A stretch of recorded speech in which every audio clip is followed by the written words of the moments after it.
suhbat vaqtida suhbatdoshim ko'ziga qarab gapira olmayman.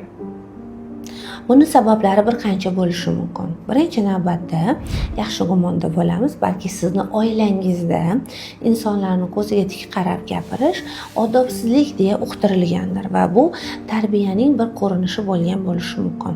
Ikkinchi tarafdan siz bolalik chog'ingizdan o'z fikringizni bildirayotganingizda sizni fikrlaringiz dingillanmasdan bo'lingan va tanqid qilingan bo'lishi mumkin.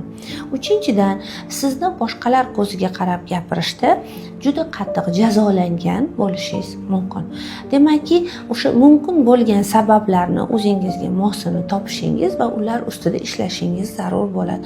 Har qanday holatda ham fikrni, agar siz bu fikrga o'zingiz to'g'riligiga ishonsangiz, u boshqalarni hayotiga, sog'lig'iga zarar keltirmaydigan ekologik, toza niyatli fikr bo'lsa, insonni yuziga va ko'ziga ochiq chehralik bilan qarab gapirish faqat va faqat ishonch uyg'otadi.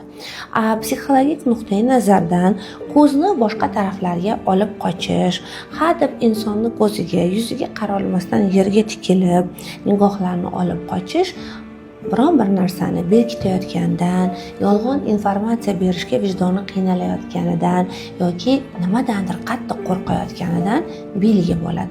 Shuning uchun ham to'g'ridan to'g'ri mana shu javob demaymiz, avval sizdagi sababni o'rganib, keyin unga mos javobni berishimiz mumkin. Variantlar ko'p.